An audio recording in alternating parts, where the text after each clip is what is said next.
प्रियंका आज हमारे साथ जुड़ने के लिए। आप को फाउंडर हैं माते की, 2 छोटे बच्चे हैं आपके। हमें बताइए कि आपने कैसे ये माते की जर्नी शुरू की, क्योंकि ये जो प्रोडक्ट्स माते बनाता है वो बच्चों के लिए हेल्दी है, सेफ है, I mean they use natural ingredients. So अपनी जर्नी बताइए, कैसे आप इंस्पायर हुए?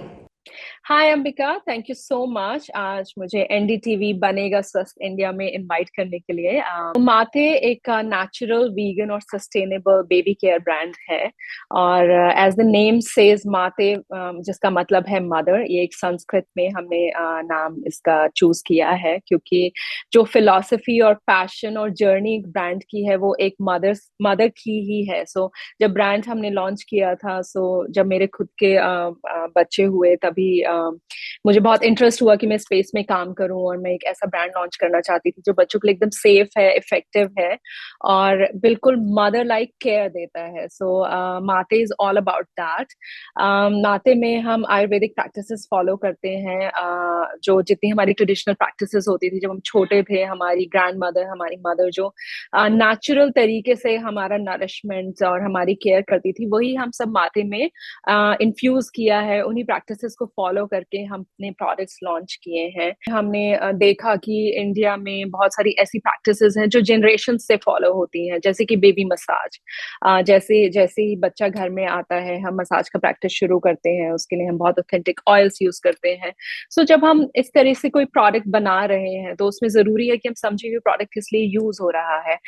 उसी लाइंस पे हमने डिग किया कि मसाज ऑयल ऐसा होना चाहिए जो बच्चे की ग्रोथ में सप्लीमेंट कर सके, जो बच्चे की ग्रोथ में हेल्प कर सके, उनकी बोन्स को, मसल्स को स्ट्रॉन्ग कर सके। तो इस सब रिसर्च के साथ, इस सब ट्रेडिशनल वैल्यू के साथ हमने एक एक प्रोडक्ट को डेवलप किया और फिर ब्रांड को लॉन्च किया। थैंकफुली अभी मार्केट में 3 साल से है और पेरेंट्स का बहुत अच्छा फीडबैक है बिकॉज एज अ मदर मैं अपने बच्चों के लिए भी प्रोडक्ट्स यूज करती हूँ। तो जब मैं दूसरे पेरेंट्स से सुनती हूँ कि उनके लिए भी प्रोडक्ट बहुत अच्छा है तो उससे बड़ा सेटिस्फेक्शन कुछ नहीं है। आपने बात की कि माते किस तरह बच्चे के लिए हेल्दी है, सेफ है, क्योंकि नेचुरल इंग्रेडिएंट्स है। लेकिन अगर हम एनवायरनमेंट की बात करें, आजकल सब बात कर रहे हैं सस्टेनेबिलिटी की, प्लास्टिक फ्री जा रहा है, जो बहुत ज़रूरी है, it is the need of the hour. So किस तरह आप इंश्योर कर रहे हैं as product, as a brand, responsibility किस तरह है कि आप इन्वायरमेंट फ्रेंडली प्रोडक्ट्स लाए मार्केट में? अगर हम एनवायरनमेंट की बात करें तो वी हैव सीन कि पिछले कुछ टाइम में एनवायरनमेंट काफी एडवर्सली अफेक्ट हुआ है। आई फील कि हमारी जनरेशन को एक एडेड रिस्पॉन्सिबिलिटी है, एक एक्स्ट्रा रिस्पॉन्सिबिलिटी है कि हम ये सब जो प्रैक्टिसेस हैं वो एनवायरनमेंट को सेव करने के लिए, प्रोटेक्टेड करने के लिए फॉलो करें। और आई थिंक हमारे बच्चों के लिए इससे बड़ा कोई और गिफ्ट नहीं हो सकता कि हम एक ऐसा प्लानट उनको दें जो उनको एक हेल्दी और हैप्पी ग्रोथ दे सके। ये एक बड़ी रिस्पॉन्सिबिलिटी हो जाती है पेरेंट्स की भी, और मुझे लगता है इंडिया में इतने सारे नए स्टार्टअप्स और ब्रांड्स आ रहे हैं, उनकी भी एक कलेक्टिव रिस्पॉन्सिबिलिटी है कि हम ऐसा कोई भी प्रैक्टिस फॉलो नहीं करें जिससे हम एनवायरनमेंट को या क्लाइमेट को पोल्यूट कर रहे हैं। सो उसी लाइन पे जब माते लॉन्च करा था तो वी वांटेड कि हम ऐसा कुछ भी नहीं करें जो प्रोडक्ट्स ऐसे लॉन्च करें कि जिसमें प्लास्टिक का यूज मिनिमाइज कर सके, ऐसे कोई केमिकल्स, हार्मफुल केमिकल्स यूज नहीं करें। माते के थ्रू भी I think as a brand थोड़ा चैलेंजिंग इस तरीके से हो जाता है कि अभी भी बहुत सारे ऑप्शंस अवेलेबल नहीं है जो 100% सस्टेनेबल हैं। बट हम जहाँ पे भी पॉसिबल है ग्लास पैकेजिंग यूज करते हैं, और जितना भी मिनिमल हम प्लास्टिक पैकेजिंग यूज करते हैं वो 100% रिसाइक्लेबल होता है। हम कोई भी प्लास्टिक फिलर्स अवॉइड करते हैं, श्रिंक रैप अवॉइड करते हैं, plastic tape. Whatever minimal baby steps हम ले सकते हैं वो हम एज अ ब्रांड लेते हैं, बिकॉज मुझे लगता है एक छोटा छोटा स्टेप भी बहुत बड़ा कंट्रीब्यूशन बनता है। प्रियंका, आप एक माँ हैं, आप एक एंटरप्रेन्योर हैं।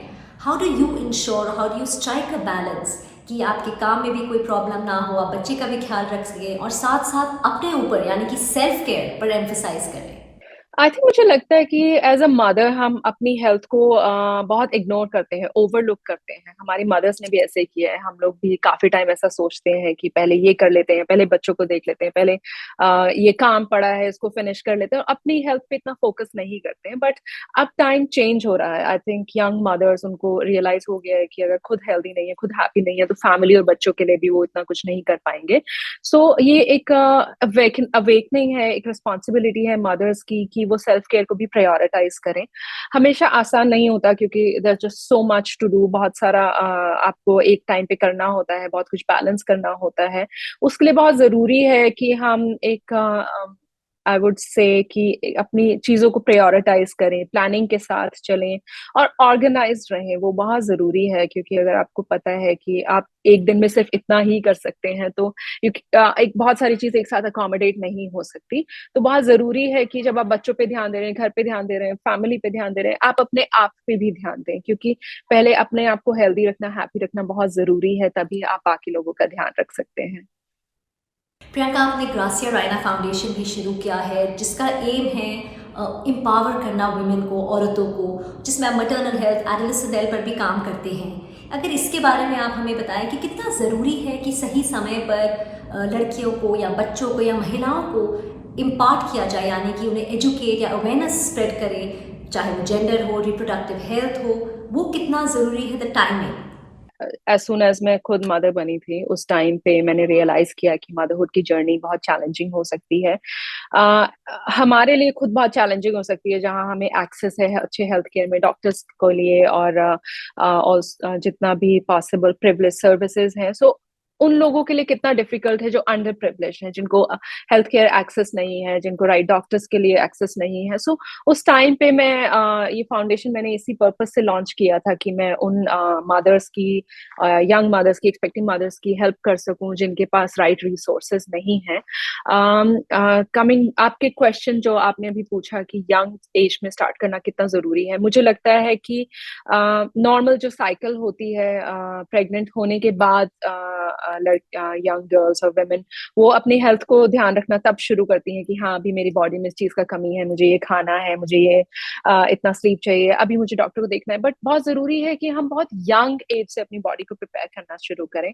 अगर आपको फ्यूचर में मदर बनना है तो बहुत जरूरी है कि आप अपनी बॉडी को यंग एज से अपनी हेल्थ का ध्यान रखें, अपने बॉडीली चेंजेस हैं, फिजिकल, मेंटल, इमोशनल, उनको समझें और देखें कि आपकी बॉडी में किस चीज की कमी है, आप कैसे इस चीज को हैंडल करें। यंग चिल्ड्रन में आई थिंक बहुत बहुत जरूरी है as a collective responsibility of parents and school educators and the whole system, I would say कि जहाँ पे हम ऐसे प्रोग्राम्स लॉन्च करें जिसमें एडोलेसेंस फेज से ही बच्चों को एजुकेट किया जाए कि उनकी बॉडी में क्या चेंजेस आने वाले हैं, वो इमोशनली कैसा फील करेंगे, वो फिजिकली कैसा फील करेंगे। क्योंकि अगर अवेयरनेस होगी तो वो अपने आप को प्रोटेक्टेड रखेंगे, अपने आप को हेल्दी रखेंगे। सो सबसे ज्यादा जरूरी है कि जानना, और अगर उनको पता है कि मैं ये एक्सपेक्ट कर सकती हूँ इन अ ईयर और टू, ऐसे मेरी बॉडी में चेंजेस आएंगे, तो वो अपने आप को उस तरीके से प्रिपेयर कर सकते हैं। तो यंग टाइम में एजुकेशन देना बहुत बहुत जरूरी है, और उसके रिजल्ट्स भी बहुत मिराक्युलस होते हैं क्योंकि अगर बच्चों को पता है कि कुछ प्रैक्टिसेस हमें फॉलो करने हैं, हम उनको एजुकेट करते हैं about menstruation, about hygiene, about STDs and a lot to do with vaccinations for cervical cancer. So ये बहुत सारे टॉपिक्स हैं जिसके बारे में बच्चों को सही एज में एजुकेट करना बहुत जरूरी है, और राइट टाइम पे स्टार्ट करना भी बहुत जरूरी है। अगर आप हमारे साथ कुछ प्रोग्राम्स शेयर कर सकते हैं जो आप maternal हेल्थ और एडोलेसेंट हेल्थ पर काम कर रहे हैं। जब फाउंडेशन हमने स्टार्ट किया था उस टाइम हमने प्रोग्राम स्टार्ट किया था एवरी मदर। उस प्रोग्राम में हम मदर्स की प्री नेटल और पोस्ट नेटल जर्नी पे फोकस करते हैं। उस प्रोग्राम के थ्रू हम मदर्स को एजुकेट करते हैं कि प्रेगनेंसी में बॉडी में क्या क्या चेंजेस आते हैं, और हाँ वो अपने आप को उसके लिए कैसे तैयार कर सकती हैं, कैसे उन्हें अपना ध्यान रखना है, बच्चे का कैसे ध्यान रखना है। क्योंकि डॉक्टर्स के साथ हम वर्कशॉप्स कराते हैं जहाँ वो समझ सकें, अपने क्वेश्चंस उनसे डायरेक्टली पूछ सकें। पोस्ट नेटल में हम पोस्टपार्टम डिप्रेशन पे बहुत फोकस करते हैं क्योंकि एक ऐसा टॉपिक है जिसके बारे में बहुत ज्यादा बातें नहीं होती हैं और इतना ज्यादा अवेयरनेस भी नहीं है। But I think after birth जो मदर्स होती हैं बहुत नॉर्मल है कि बहुत इमोशनल फील करें, वो बहुत ओवरवेल्म्ड फील करें। तो बहुत जरूरी है कि वो समझें कि ये हार्मोनल चेंजेस इतने ज्यादा हैं, उसकी वजह से मुझे ऐसा फील हो रहा है, और उसके लिए उन्हें किससे हेल्प के लिए रीच आउट करना चाहिए। अपनी फैमिली से वो ओपनली बात कर सकते हैं, और eight the same time family भी अगर उस चीज को समझते हैं तो वो उनको सपोर्ट कर सकते हैं। दूसरा प्रोग्राम है जो हम स्कूल लेवल पे हमने स्टार्ट किया था एडोलेसेंस गर्ल एजुकेशन के लिए, जिसमें हम उनको एजुकेट करते हैं about menstruation, about hygiene, about STDs, and we talk about a lot about educate about cervical cancer and और बहुत सारे इन्फेक्शंस भी, और हम मेंटल हेल्थ पे भी बहुत फोकस करते हैं यंग बच्चों की और उनकी इमोशनल वेलबींग पे। और उनको हम ऑल्सो हम पेरेंट्स को भी इन्वॉल्व करते हैं, जहाँ हम पेरेंट्स को एजुकेट कर सकें कि कितना ज़रूरी है कि आप अपने बच्चे से ओपनली डिस्कशन कर सकें, आप अपने बच्चे से ओपनली बात कर सकें कि उनके साथ क्या क्या चेंजेस होने वाले हैं नियर फ्यूचर में।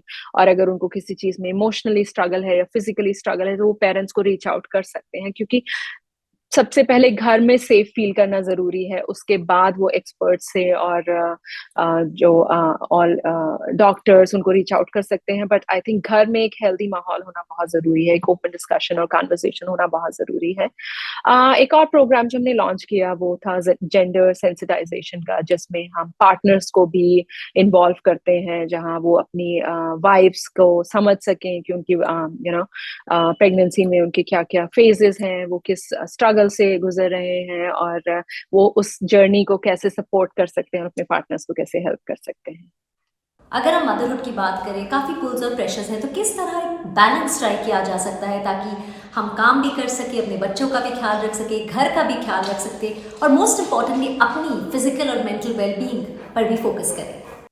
सो मदरहुड एक आई थिंक आपकी लाइफ का सबसे ब्यूटीफुल फेज होता है, सबसे प्रेशियस फेज होता है, but at the same time हर किसी की एक अलग जर्नी होती है, हर किसी की अलग स्ट्रगल्स भी इन्वॉल्व होती हैं, और सब कुछ एक साथ बैलेंस करना बहुत ओवरवेलमिंग और बहुत डिफिकल्ट हो सकता है फॉर न्यू मदर। तो उस टाइम में आई थिंक जो बहुत हेल्पफुल रहता है वो होता है एक स्ट्रॉन्ग सपोर्ट सिस्टम होना, अपना एक स्ट्रॉन्ग सपोर्ट सिस्टम बिल्ड करना है, friends, family, your partner, your husband, उनसे एक सपोर्ट लेना, हेल्प मांगना, उसमें कभी हेजिटेट नहीं करना चाहिए, क्योंकि एज अ मदर हम चाहते हैं कि हम बच्चों के लिए सब कुछ करें, हम एक सुपर मदर बनना चाहते हैं, और उसमें हम बहुत बार अपने आप को इग्नोर कर देते हैं। बट आई वुड से कि उससे थोड़ा दूर रहें, इट्स नॉर्मल, अपने आप को टाइम दें इस जर्नी का, स्पेशली राइट आफ्टर बर्थ, अपने आप को टाइम दें, अपने आप को इस पूरे फेज में एंजॉय करें जर्नी को, but at the same time अगर आप कुछ फील कर रहे हैं तो अपने सपोर्ट सिस्टम में रीच आउट करें, अपनी हेल्थ को प्रायोरिटाइज करें, खाना इग्नोर नहीं करें, अपने आप को हाइड्रेट करें जब पॉसिबल हो, तब थोड़ा नींद लें, यू शुड स्लीप, और ऑल्सो तो एक्सरसाइज करना। So mental and physical health prioritize करना बहुत जरूरी है।